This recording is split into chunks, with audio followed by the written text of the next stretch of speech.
Hi, I'm Roscoe, and welcome to EV Marketplace on a Wednesday night. It's 6:30 live on a Wednesday evening, so it's got to be EV night. And thanks for joining us if you're watching live, and if you're watching on catch up on Facebook or YouTube later on, thanks for tuning in because we have a huge show tonight. You might have seen top billing goes to Tim Brown tonight from WhipSmart, an EV leasing company. Now, I just love saying WhipSmart. I mean, what a great company, but we haven't, you might have noticed leasing and the Fringe Benefit Tax has been in the news lately. What's the government going to do? We don't know. What's the future of FBT exemption on new cars? And did you even know that you could get an FBT exemption on a novated lease on a used car if it qualified? So Tim's going to be covering all that later on in the show. We also got breaking news, well, in this case, not so breaking news, as we just delve back and have a look at that leasing release, or the FBT review late last year, and just unpeel a few layers on that before we get to Tim. We have a look at the Amazing EV Marketplace, of course, our very own EV Marketplace, the sponsors of this show. And well, if you want to list, you can list for free. There's a link in the coupons in the description below. It's normally $29.95 to list. Love to list and help you sell your incredible EV, your amazing EV. And if you're looking for something, let us know. We've got a few bits and pieces and a pre-release on some sales data. This came out early this morning as well for last month. Things are picking up and looking better there as well. So a couple of headlines there. Of course, we've got the inbox as well. So stay with us because, starting off, Mrs. Amazing and I had an absolutely incredible day yesterday. We went out on the AVA, the Australian Electric Vehicle Association's New South Wales Electric Vehicle Rally yesterday. We all met. There was over 60 people, I think, over 45 cars, 20 manufacturers. We met at Olympic Park, drove up to the Blue Mountains, all part of Climate Action Week in New South Wales this week, in care of the New South Wales government. Thanks for making all this possible, and the sponsors and all the incredible people we saw yesterday. And of course, don't forget how much fun it is to drive an EV up through the Blue Mountains in the countryside. We had 4 seasons in a day. It was a beautiful day. Everyone had a great time, great drive, terrific place, great lunch. Chatted to some people yesterday who were there, put this package together. Take a look at this because we had a bit of fun as well. Just, I'll let you have a look at this.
Fantastic day yesterday for Climate Action Week. We joined the AVA rally in New South Wales from Sydney up the Blue Mountains. We joined 44 cars, 20 brands represented, amazing people, amazing EV drivers. We asked them 2 questions. What do you love most about EVs? Performance.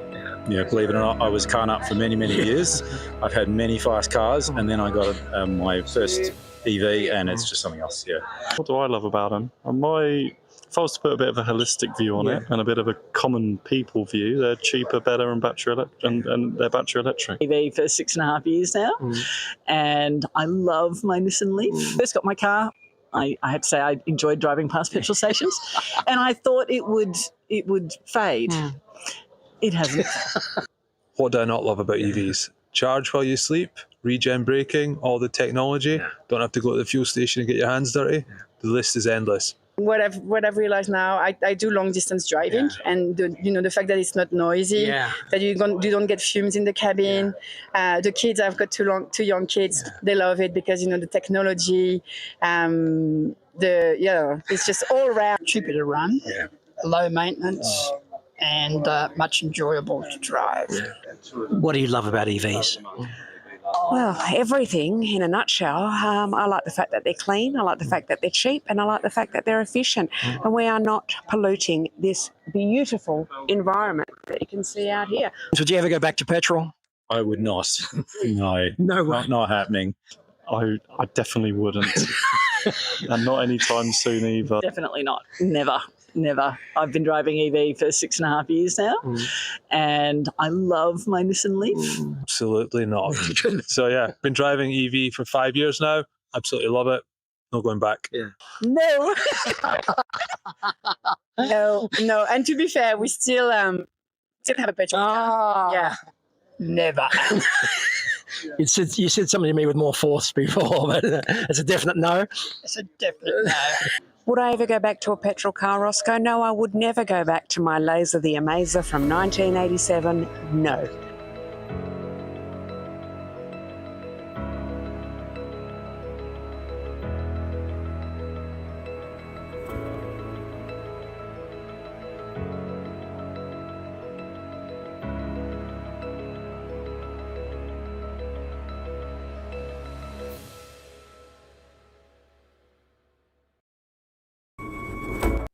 What a magnificent day we had yesterday. We had 4 seasons in one day, up to the Blue Mountains, up for lunch, further into the Blue Mountains, back around Bellsliner Road. If you know the area, great trip back to, and just thanks to everybody at AVA, the Australian Electric Vehicle Association in New South Wales, for organising that. Michael and Jenny and everybody that was involved. Too many names. You've seen a few familiar faces there. What was great to see was that there was tremendous participation from the OEMs and from some dealers around Sydney. There were so many cars. I think there were close to 44 or 45 cars there on the day, plus a couple of mopeds from the electric mopeds from the Fonz group. Over 20 brands were represented. Like, I know that's just getting started, but some fantastic cars. If you wanted to see some cars out there, join us next time, because you could see just about everything on the road. It's incredible cars. And of course, the most amazing thing about it all was the camaraderie and the people that were involved and just sharing. And don't forget the pure love of driving an electric vehicle. We're in convoys. There's more media coming out on it. We had a magnificent lunch in a beautiful part of New South Wales and a great drive. So for me, that's what it's all about. There's performance figures, there's specifications, there's cars and wheels and electric motors. Some soul and personality there, but it's really amongst the people involved and the people that we get to meet. So thanks, Ava, for organising. We had a great day out. Absolutely brilliant from Mrs. Amazing and I. So, but now back to a little bit more serious business, as we've got...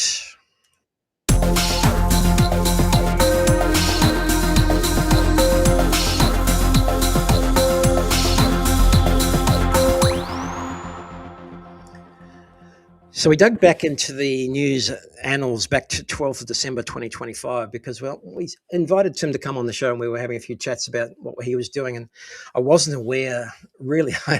Well, perhaps I was aware, but I just didn't know that you could novated a lease and get the FBT exemption on a used EV as long as it qualified for the criteria after the certain date that they introduced it. Now, FBT is not exclusive to novated leases. And for those of you listening overseas, it's Fringe Benefit Tax. It's a tax on fringe benefits that employers have to pay if they give things under a certain classification to their employees. Electric vehicles became, after 1st of July, I think Tim can correct me, 2022, anything built after that was exempt from fringe benefit tax. So it became a tremendous benefit. But it didn't just apply for novated leases. That's just one of the most popular ways of financing the vehicle for the best benefit of the employee. Now, we've started to talk about offering it for used EVs, Amazing EVs, just dealing in, and we're going to have a look at an example a bit later on as well. Then I started to do a lot more research and dig a bit deeper. So I went back to the not so breaking news and saw this release way back when they first announced the review into the FBT exemption for electric vehicles. And today's industry data shows electric vehicles comprise 10% of new vehicles. That's pretty well known. And 100,000 vehicles, probably new vehicles, new EVs, have qualified for this FBT exemption. So perhaps it's been a bit more successful than they even imagined. And I dare say not many, I don't have the data, I dare say not many of those are used EVs, unfortunately. But, so we got into it, and I was just talking to Tim, and we started to dig a bit deeper. Also interesting that they've, and this is the joint statement from Minister Bowen and our federal minister as well, Jim Chalmers. But it's no surprise that the leading leasing data shows that the strongest uptake of electric car discount in the outer suburbs of Baulkham Hills, which is about 50 k's west of Sydney, about up near Penrith, 3/4 of the way to Penrith, Werribee in Victoria, which is probably 2/3 of the way or half the way to Geelong. Hello, everyone in Werribee, if I've got that wrong. And Springfield, which is about 2/3 of the way between Brisbane and Ipswich. So clearly they know it's people who have a bit of driving to do, and that's been the biggest take-up. So it hasn't just been for the fat cats. It's been people, again, coincides with a lot of EV take-up around the Baulkham Hills. Dural, we've mentioned it before. The vehicle we've got at a dealership we're happy to promote, a small dealership in Dural who love EVs and sell all sorts of cars, but just, again, no financial association between WhipSmart and AmazingEV, no association with anybody. AmazingEV is sponsoring this. So EV Marketplace comes to you sponsor free if anyone's interested. Hello, Hal, by the way. Thanks for joining us again. Thanks, Joe. It was good to hear from you the other night. We've got 12 people watching live, so please, if you tell a friend, and we can double that in the next hour or so. But I was fascinated that leasing data also corresponds to probably the ownership data, big take up of EVs in the Hills District in Sydney, and also probably similar data. This is talking about the leasing and the FBT exemption take up, not pure EV sales. But we were curious because, we want to start talking about it and offering it to the used market if they qualify. So all of a sudden there's some question marks over, and this review stated that they have probably suffered, they've been victims of their own success here once again, and it's cost the government $1.35 billion in terms of, not money they've spent, but money, tax, FBT that they would have got in revenue. So no doubt. And again, we look forward to what Tim's got to say. We're not privy to any information. We don't know what's going on. But there's a lot of buzz out there and vibe. And so perhaps in the scope of this review does go from, submissions have been received by all sorts of people from industry. And AVA have submitted something. Lots of leasing companies have submitted something. Industry bodies have submitted submissions about continuing this. Both ministers went on to say, Chris Bowen, that and they talked a lot about policy settings. Just curious about the comments from Jim Chalmers. The take-up of electric vehicles over the past few years has exceeded expectations, and that's been good for drivers, good for business, and good for the climate. Perhaps he meant the take-up of leasing of FBT exemptions through leasing or other financial instruments, because I thought everyone agreed that the take-up of new EVs wasn't up to expectations and that we've been running around scratching our heads. February's been a great bounce back, 11.8. We mentioned that last week. That's going to flow into the used car market. We'd love to watch the new car data, but it's a curious statement, even in December when things weren't going that well, that perhaps he does mean. But words are important, and this specifically, the take-up of electric vehicles over the past few years has exceeded expectations. Well, I tend to disagree there because it hasn't, and most of the industry might agree with me as well. So we'll just have to wait and see, and we'll chat with Tim further about that. But the more we dug, the more interesting information we found, including this short YouTube clip from some industry bodies. It'll be a quick take at the end to start lobbying the government. Again, I haven't seen this on advertising, but I did pick it up on YouTube. So take a look at this one. Labor says it wants more Aussies driving electric vehicles. And Labor says it cares about cost of living pressures on suburban families. So why scrap a policy that actually delivers both? The EV tax discount on salary packaging Makes driving more affordable for workers like me. especially those of us with long commutes. Tell them to keep the EV tax discount on salary packaging. If it works for workers, it's worth keeping.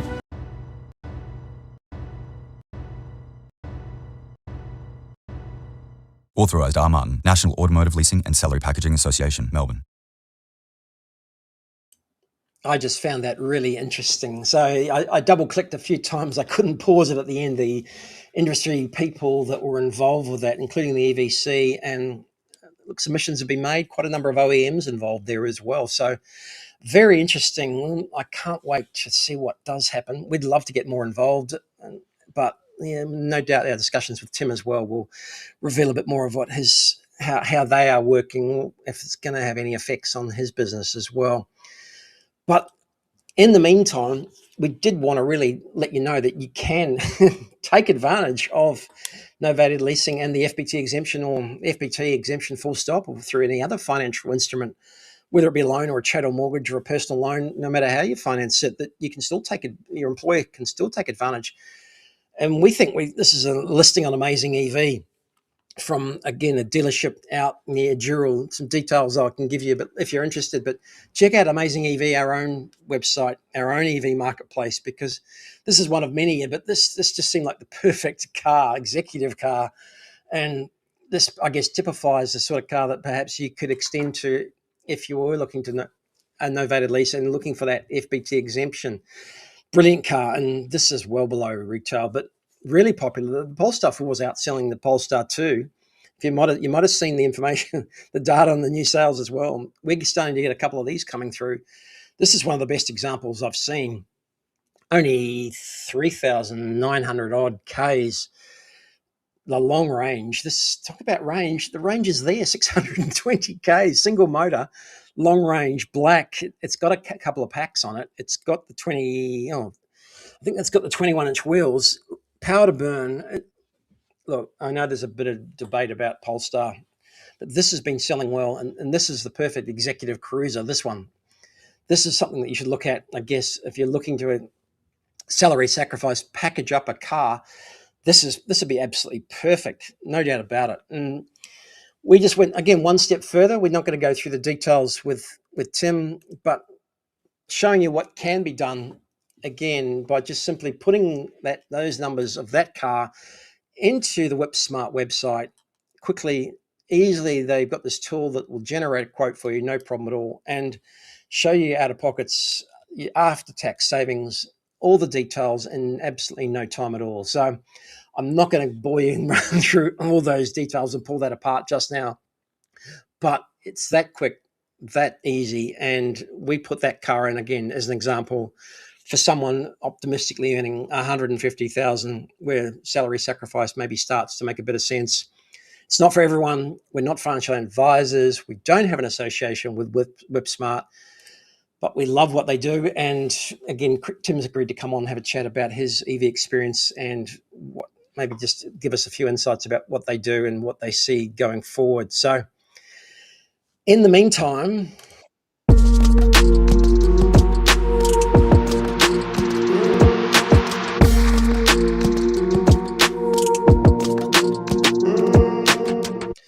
this is just a quick snapshot. And again, you've started to see some of this data. If you're new to the channel, you're new to the show, we get some data from AutoGrab, who prepare a monthly update, and then at the end of the year, an annual update for the Australian Automobile Dealers Association.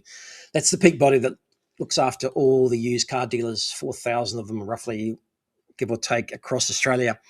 They prepare data on the sales of every EV, every used car, not just EVs, but fortunately for us, they do a disproportionately large carve out for the EV market. So it really helps us give some snapshots and as we track along what's going on. I've said it before, it's 1.5% of the overall market. It's tiny at the moment, but it's growing strongly. And the more new cars sell, the more used cars. What's great news here is a couple of top line numbers I'll leave you with, and we'll go through more of the details of the sales data next week. really encouraged to see for February, and this is the data for February 2026, Model 3s and Model Ys significantly up on the market from January, where we've had some good months before, but again, true to form, February, March, April are peak selling months. Again, just coming to that budget, and that's the peak selling period for the year. After budget slows down a bit, picks up again, but this is what we expect for February, March, and April in the macro theme. Again, it's starting to pick up quite nicely. What I'm surprised about still is the number of dealer sales, and this is just EVs we're looking at here, 3,176 for the month, and that puts us on track for well over 35,000 for the year, 36,000. Expect that to increase, of course, but I'm still surprised by the number of private versus dealer. Normally that number is 50-50, so still a bit surprising there. I'm not going to dig down a bit more deeply. The Kia EV5s, I think there's a few demos being registered, and in the fine print, they've changed the way their methodology as well, which I'll start to explain in a bit more detail without getting too deep into it. They're picking up demos now, and they are looking at cars up to 15 years old, previously only 10. So they are expanding their range and scope. And just as a reminder, they get their data by scraping legally with endorsements right across all the marketplaces across Australia without double counting. They get the data, they see what's for sale, how long it's been listed for, and then they take it as sold. So it's not accurate. It's not 100% accurate. It's not totally reliable, but its methodology is being consistent. So we follow it. We like to keep track of it because the last number I want to look at is that sale. I didn't put a heading on that one, but least days sale for February has dropped back down to 54 days. That's the average number of days it's going to take to sell a used EV. Spiked up in January and on a trend that looked like it was going to carry on, but fortunately it's come back down again. That means the average number of days it's going to take to sell an EV. And way back in September last year, it was about on par with petrol cars. It's still about 10 days longer than the average petrol car.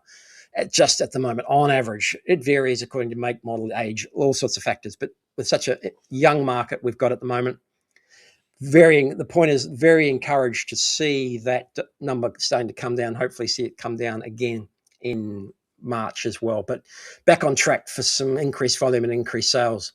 Probably expect to see that number again in terms of private and dealers start to balance up as we get normalized as well.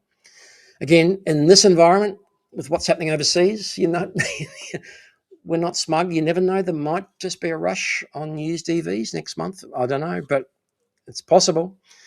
We haven't seen anything to indicate that just yet, but you never know. So, in the meantime, my favorite time of the week, the EV inbox. And yeah, we get some fantastic comments back from people from all over the world, some of them. Getting a lot of viewers on YouTube from the UK, some from the US, all sorts of views, all sorts of styles.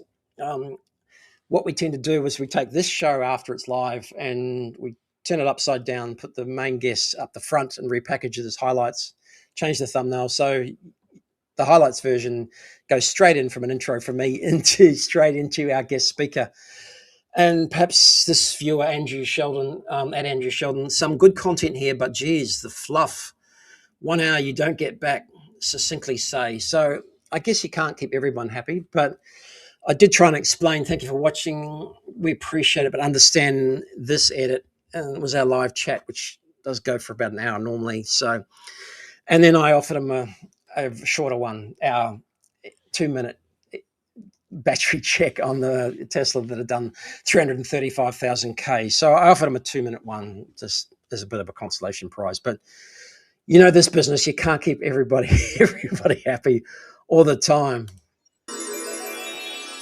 But I was very encouraged by this one, and I took it as a compliment that, again, I don't know Mr. Ben Hayes, but been a while since I've seen your content, Roscoe. We had a bit of a quiet time last year while we were rebuilding again, but been a while. Very interesting. Thanks for sharing, and that was last week's live show. This comment, now subbed, so we appreciate your subs. please. The numbers and the viewers watching is good, but we're up to 13 tonight. But yeah, look, subs are important because YouTube counts. So, said, hope you're in good health. I got a strong Michael J. Fox vibe from your presentation. So look, I'll take this as a compliment. I let him know just as much. So look, keep the comments coming. We love them. Appreciate it. And having said that, I just better spend more time on the messages because at least we can start to respond and say hello to everyone. So there's 14 of you watching now. Drop us a comment. Mrs. Amazing, let you know straight away what's going on if I don't get to it. But thanks for watching, guys. We are now going to go to an ad break. And after the ad break, Tim's been waiting patiently in the background. Look forward to catching up with him. Tim Brown from WhipSmart. And I just love saying WhipSmart. Specialist EV leasing company, new and used. And again, it's pretty topical at the moment. We'll see what he's got to say. I don't think anyone knows what's going on, but I'll take you to an ad break and we'll just have a cruise around the Amazing EV site, some of the listings we've got this week. So we'll see you in a couple of minutes. Can we do it then?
Hey, Tim, welcome to EV Marketplace. Thanks for joining me. Thank you very much for having me. Pleasure to be here. Thanks for the invite. Thank you. I know it looks like we're sponsoring WhipSmart, but I guarantee there's no financial affiliation just yet anyway. But you might have to do an IOU one. Let's jump straight into it. We ask everybody the same question. What was your EV aha moment? When did you first realize that EVs were it? I think probably back in the day I was a budding EV and automotive journalist right back in the UK, and they had a show up there that was promoting EVs sort of long before really they were taking place, and really of interest over here. But I went up to that show and I borrowed a Tesla Model S to drive up to the show, and yeah, when it sort of took off like you're on a roller coaster and it drove itself, and this was sort of 2015, something like that. I just realised that there was a real opportunity, but a lot's changed in that 10 years. For sure. And I think if anything, it's only gotten better. Exactly. And what are you driving now? Yeah, I stuck with the Tesla, so I'm currently 2022 Tesla Model Y. But I'm getting pretty envious of the full self-drive, so I think there might be one of those in my future. I'm just about, I think ready to upgrade, and I think maybe to sell on the EV marketplace perhaps. But yeah, indeed. Just got to get the right price, That's the... What was your motivation? $1,000 question. Yeah, exactly. I mean, we're all early adopters, so I know you've got to be used to it. You've got to be used to it now. But what was your motivation for building or for starting WhipSmart? Yeah, to be honest, I think when I was originally looking at WhipSmart, I took a look at what was probably the most successful industry at that time, and that was the mobile phone market. Yeah. And I thought, how did they manage to take $1,000, $1,200 piece of kit that no one initially thought they wanted, and somehow convince everyone in the whole world to buy one, and realised it was all about the packaging. They not the physical packaging, but how they sold it. They managed to break down that overall cost, attach it to the mobile network, and then you just pay your $30, $40, $60, $80 a month, and you don't even think about it anymore. So that's sort of where I thought I wanted to try and take the idea of a vehicle purchasing program, get it to be $100 a week or something along those lines, and make it where it felt like it wasn't too big a burden, but everything was wrapped up in a single price that you didn't have to worry about.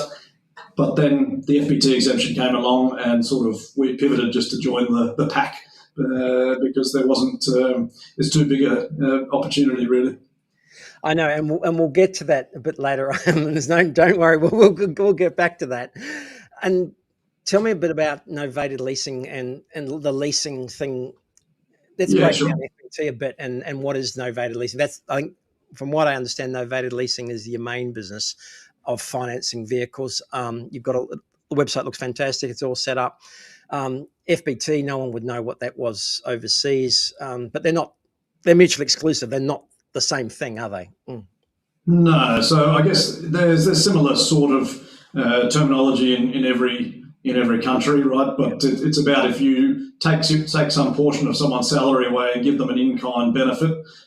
In this case, a car, but it could be any other option. You could be paying for their food, you could be paying for their transport. Otherwise, you could be paying for their accommodation. And the tax department sees that as you trying to substitute some of their income for another benefit that they would otherwise be paying for themselves. And therefore they view it that it needs to be taxed as if it was salary. So in Australia they call it Fringe Benefits Tax, but in other countries, UK, they call it something similar. But in essence, if you get paid something like a gym membership, it might be $50 a month or $50 a week or whatever it is, depending on the city you live in.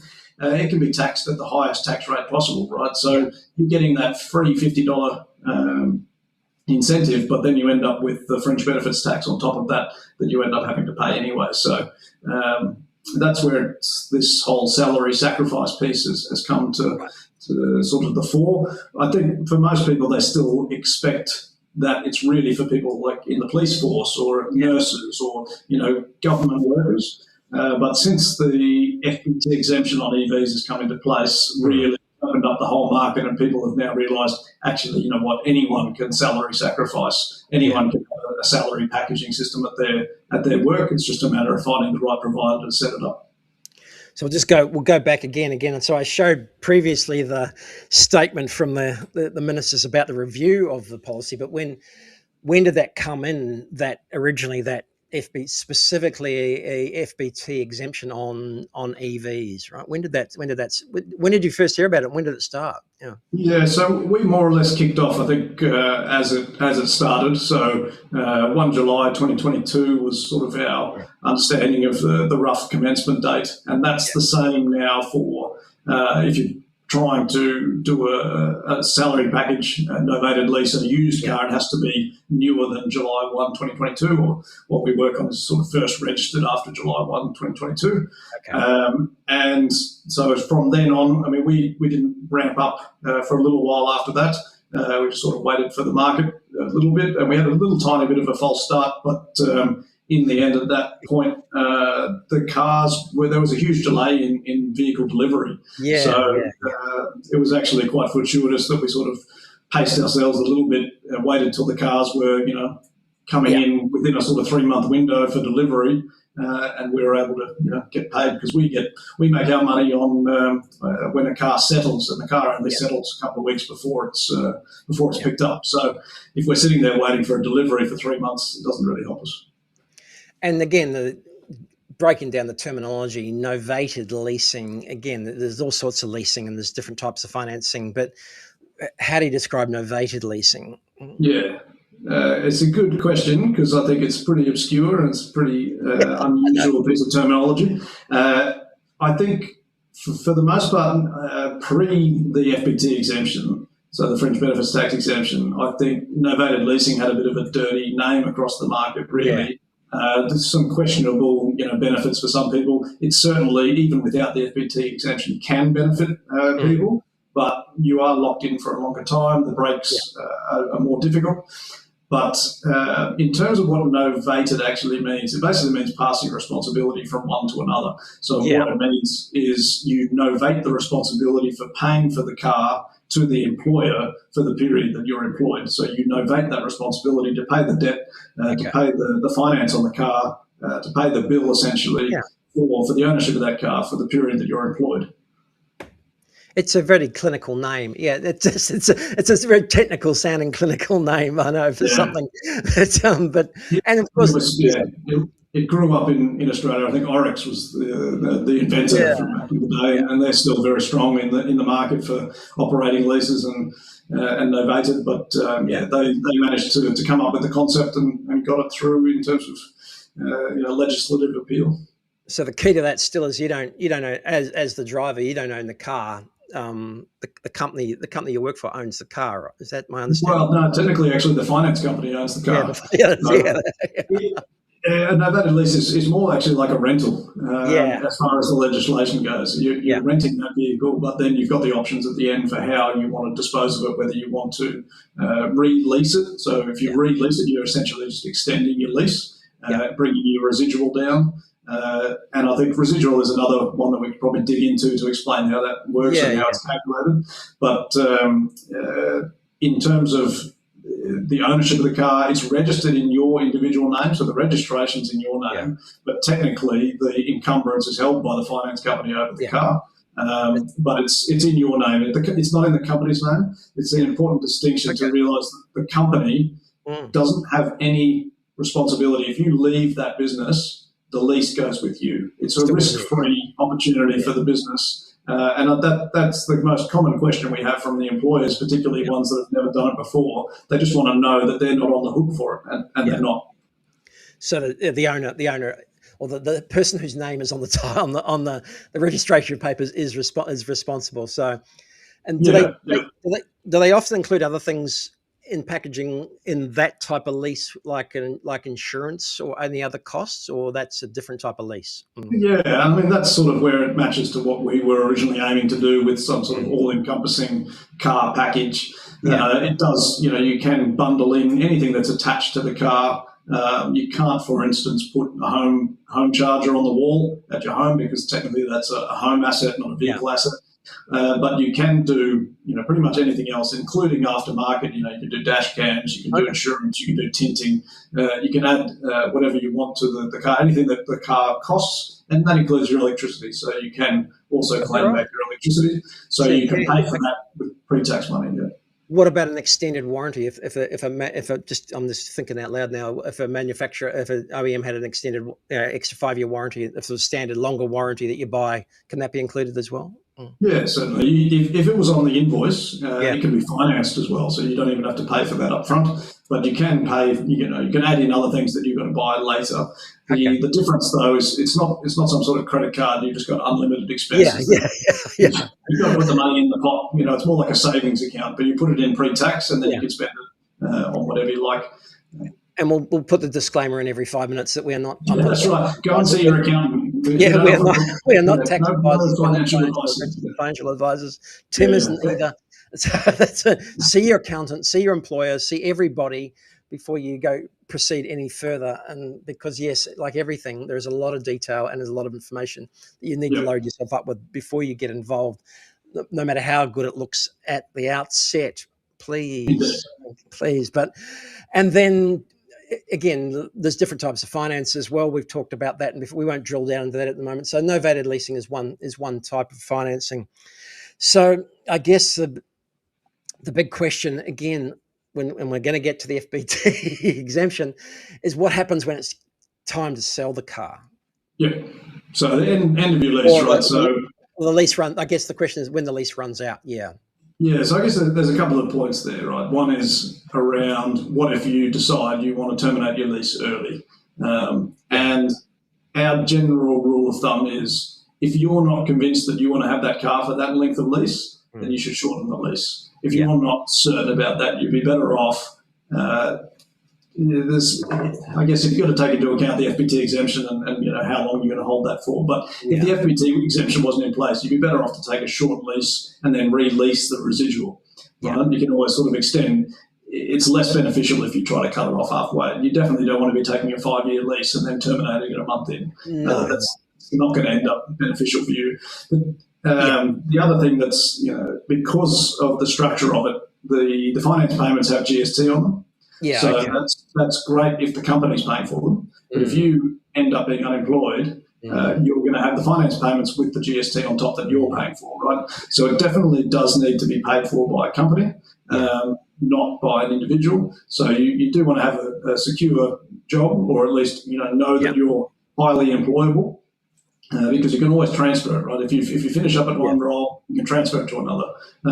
That's we do that frequently. But what you don't necessarily want to do is take on a lease when you know you're about to exit a company with no plan. That would be a silly idea. Yeah, and then most leases are often 3 years or something like that. Yeah. Yeah, it's interesting. I think the vast majority of ours are now 5, really. Okay. But you can take a lease anything from 12 to 60 months. Yeah. So you can take a 13-month lease. You can take a 25-month lease. You can structure it.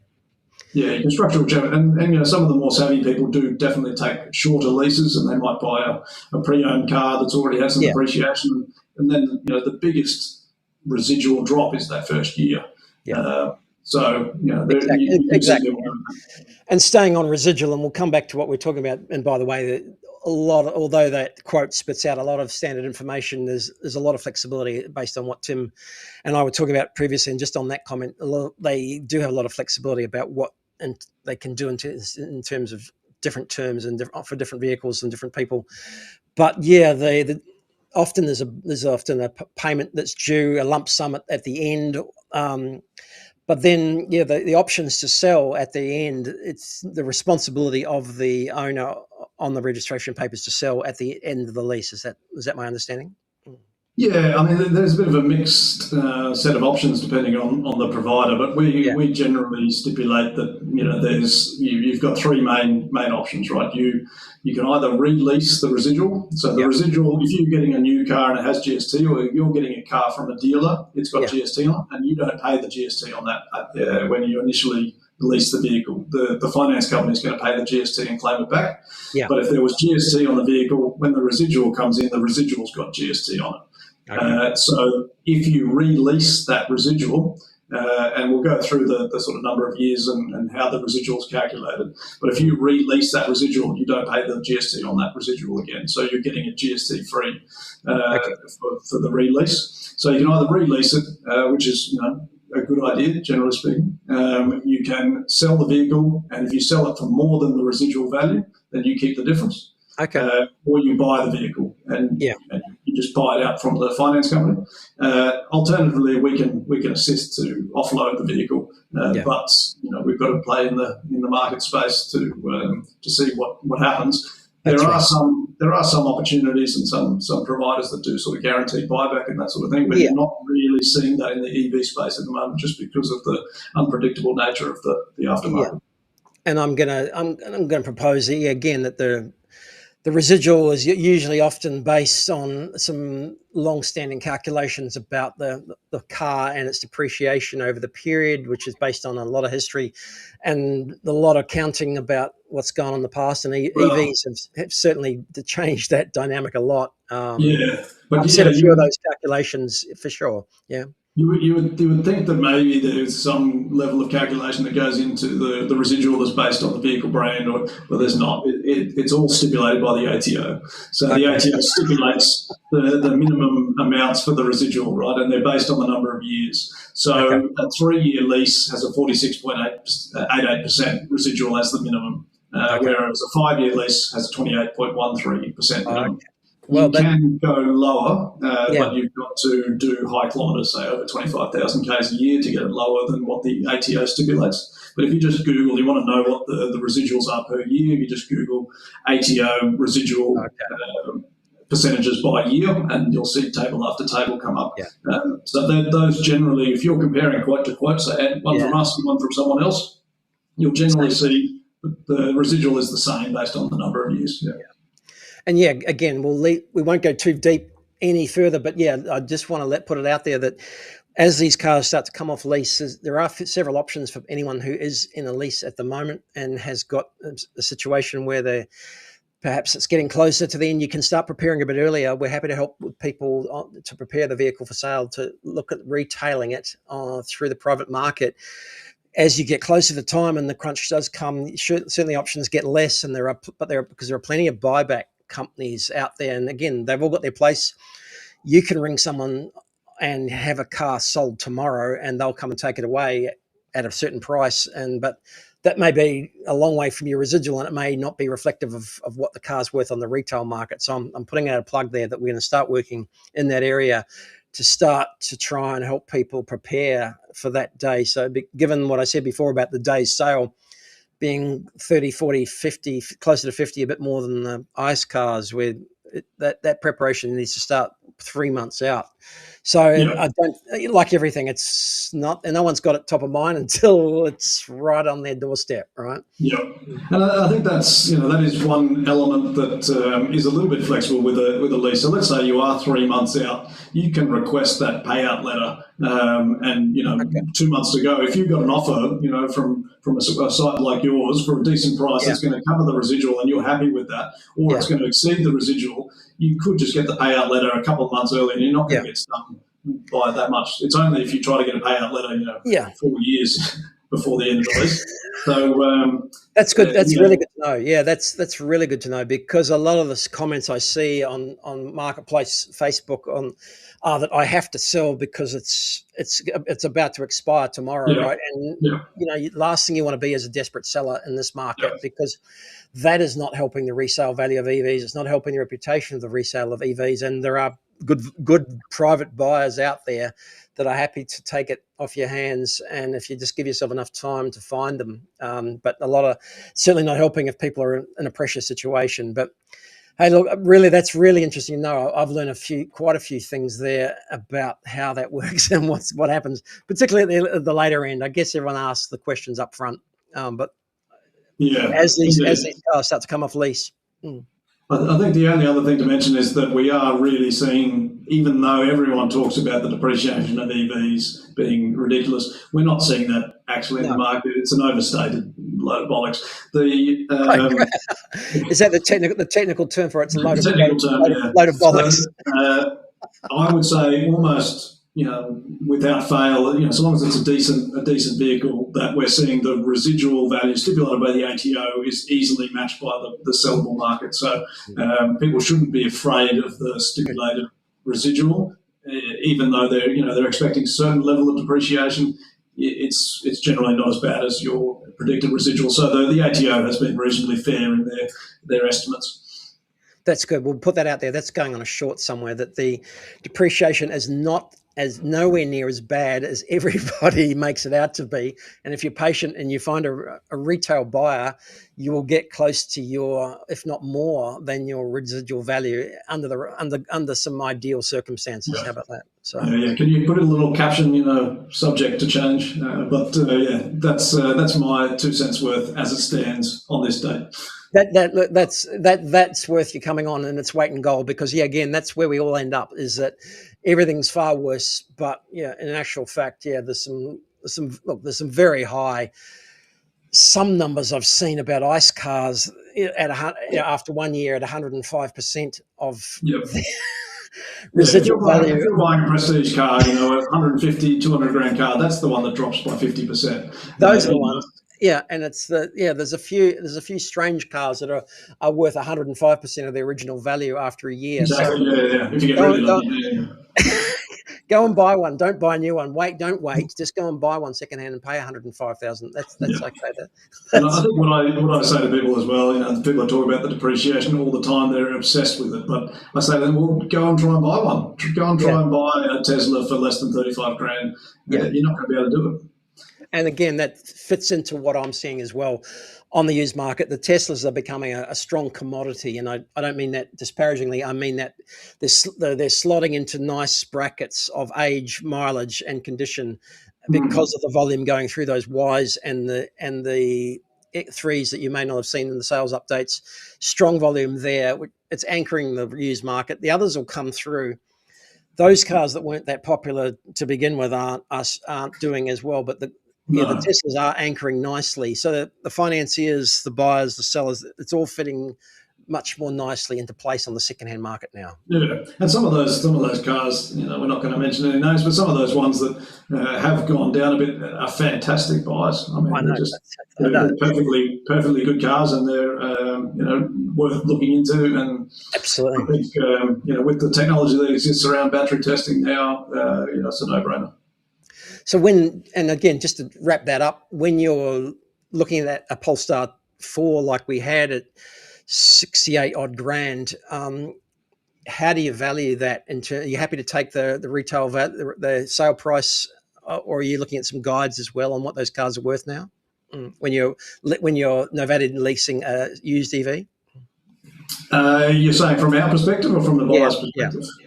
Yeah, from your perspective. So we can lease within reason whatever the buyer is willing to pay for a vehicle, right? So it's market led, but the finance companies have a margin, so they will only accept it so long as it fits within their margin, because in the end it's their vehicle, and so they don't want to have, they're not going to let you, have negative equity on a car that is not what you've tried to finance it for. So they have a margin of error, and it's reasonably. It's reasonable, to be honest. It's not too cautious. That's good. You're not going to be able to, get a second-hand BYD C-Line 7 and try to finance it for 80 grand. It's not going to happen. No, and it sounds like you actually care about your clients, Tim. It's actually, you actually care that they can afford what they're buying, and that they're going to be okay as well, which is fantastic. So. Well, I think probably I didn't mention. I mean, that's I did take a lease some time ago, and I feel like I got stung, and that was part of the reason for getting into the game as well. Not fully understanding what I was trying to get into, not understanding necessarily the absolute difference between your pre-tax deduction and your tax saving, or your reduction in take-home pay, the net effect. So we do spend quite a lot of time trying to make sure that everyone understands the numbers and the quotes, but also we're one of the few that pride ourselves on being fully transparent. So we list the effective interest rate. We list our brokerage. We take the sort of guide from the finance industry, even though novated doesn't fit within those regulations. We try to be as clear as possible about what's in it for us, and how we get paid. The only difference is, and the only confusion sometimes, is that people see our brokerage listed and then they say, "Hey, those other guys, they don't have brokerage. What's that?" Yeah, they've all got brokerage. They do. They just don't tell you what it is. And sometimes it's twice ours. There's always brokerage in there. Yeah, exactly. I know that, and we had a look at that quote before.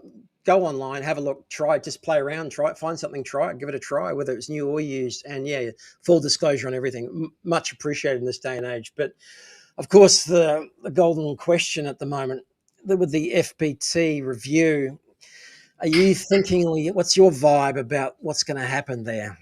Yeah, look, I'm sure, I think we've spoken previously, I'm sure there are a group of people that know already what's going to happen, but the vast majority of the market doesn't seem, and, potentially it's still up in the air. Yeah. My if I was a betting man, and I am, I'd be saying there's definitely going to be mention of it in the budget. There's been too much media coverage for it to be ignored and skipped over. We would be thrilled, absolutely thrilled, if someone was to come along and say, you know what, we've thought about it. We actually realise we're making a mountain out of a molehill here, and we're going to continue it because the market needs it, and we still have less than 10% adoption of EVs. Yeah. And whatever incentive hasn't actually been anywhere near as strong as in terms of the end result, then that would be what we would like to see. But I think it's definitely going to get a mention. Then, if the termination notice does get given, it's a question of when that's going to be. And the two dates that I have in my mind is it could be 1st of July this year, and to be frank, that would be a bit of a nightmare, and hopefully it's considered too soon. I think the more reasonable would be the end of the FBT year, which ends 31st of March next year. So the FBT year actually runs 1st April to 31st of March.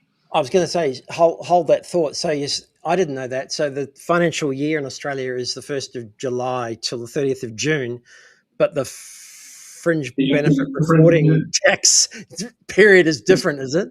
Yeah, well, I guess it's got to give the company time to calculate what they've given to their employer and then work out how much they owe the tax department. So they need that extra 3 months to work it out.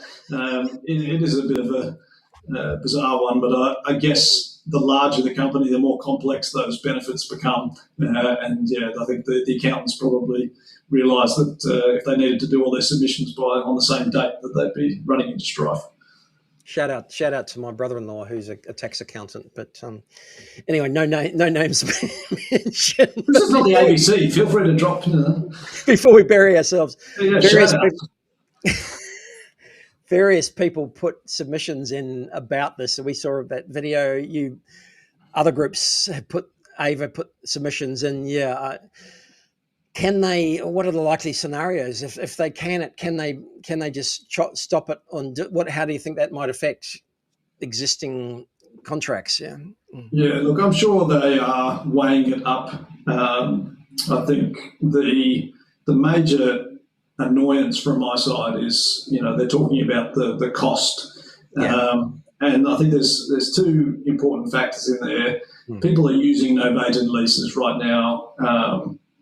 Because of the FBT exemption, because it's nice and simple, but a huge portion of people will just work out a way to claim business use on their car, and the net effect will be almost exactly the same. So, there's a really good reason why you see so many Hilux and Rangers driving around, is because all the tradies claim 100% business use on those vehicles, and then they take them over to the islands and drive around in the sand, and no one ever sort of sticks their hand up, gets audited on it. But they've got essentially an FBT exempt vehicle. We're not talking about the Pacific Islands. We're talking about Stradbroke Island. Fraser, the center. That's a Queensland reference.